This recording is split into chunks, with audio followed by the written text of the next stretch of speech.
Hey y'all, boy, what a beautiful Friday we've got going for us here in East Texas. End of another week. We made it, didn't we? I guess so. I was out here just kind of piddling again.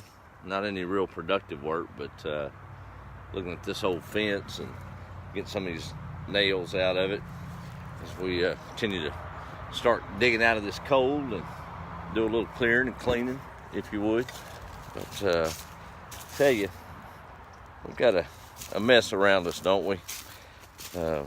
Just people are so angry, and I guess I could be counted in that camp from time to time.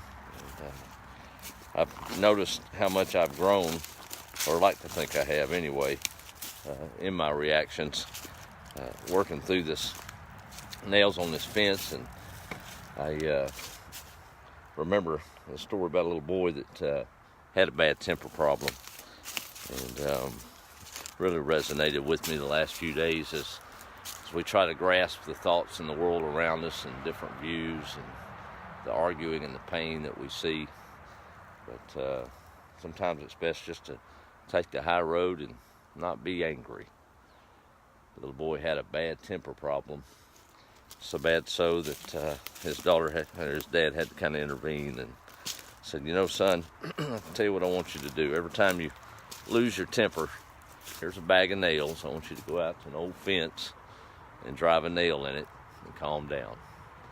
First day, he went through 37 nails in a day. Pretty bad angry problem, huh? Well, as the days progressed, the nails became less and less frequent.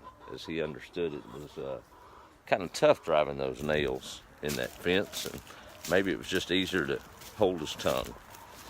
Time progressed, and finally, the day came where he didn't have to drive a nail. He was able to hold his temper. He ran to his dad. He said, Dad, today I didn't have to drive any nails. I was able to hold my temper. He said, that's very good, son. Here's what I want you to do. For every day that you don't lose your temper, go pull a nail out of that fence. I said, okay. So time marched on, and the days passed with no loss of temper, and he'd pull a nail out of the fence until finally all the nails had been pulled out of the fence that he had driven in anger in the past. He went to his dad and he said, Dad, I pulled the last nail out today. He said, son, you've done well. And he took him by the hand and they went to that old fence. And he said, son, look at the nail holes in that fence. He said, that fence will never be the same again. The nail has been taken out. That hole of anger, that scar, still there. You can stab a man and repeatedly, and if he lives, he'll still have that scar, even if you say you're sorry. The son understood how much that words matter. Sure hope I'm growing in that regard, because I think the tongue is probably the most unbridled member of our body, isn't it? And it does so much damage. Even in written text on Facebook. I've learned that the hard way over my life, but maybe I'm getting there. So as we see things maybe collapse in our own worlds or our government or different moral issues, maybe we should just learn to, you can be upset, but maybe a public forum's not quite the place to live your life, and more of a quiet example and just affect the ones around you. I think that's what I'm going to try to do a lot better of, because there's a lot of holes in this old fence out here. I'm sure every nail served a purpose at one point, but when you look at it that way, it's a whole different ball game, isn't it? Well, chickens are fed and things are good.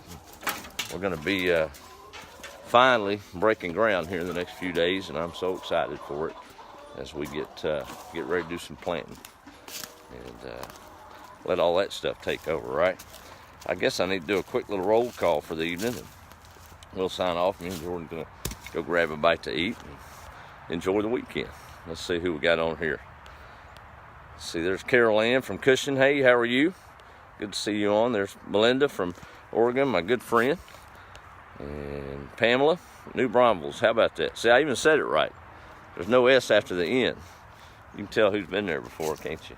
It's New Braunfels. It's not New Braunfels. That's a quick primer for anybody visiting Texas and going down there in that beautiful area for river sports usually. So that was a freebie. There's Kathy, how are you? And John, good to see you on. There's Miss Joanne, thanks. And Ellen from the Netherlands, that's always cool to see you popping in here. Carolyn, good to see you. And we've got Patricia from North Carolina. Caroline, it is a lovely day in Texas. Jacksonville, Florida's checking in. There's Gail. No sun in Kentucky, Trudy says. Well, I'm sorry. Miss Charlotte down from Riverside Way, how are you? Still got that nail in my hand. Not in my hand, but you know what I mean. Anyway, there's John, how are you? Or John and Brenda Oliver, I'm sorry. There's Miss Jennifer, cherished co-worker. Good to see you, ma'am.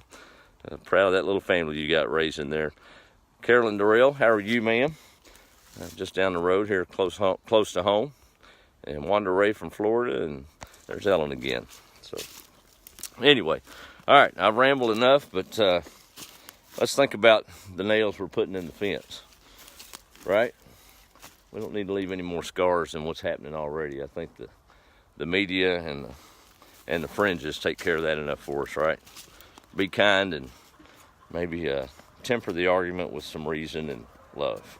That's the only way you're going to win it anyway, isn't it? Y'all have a good night and be the light. We'll talk to you later.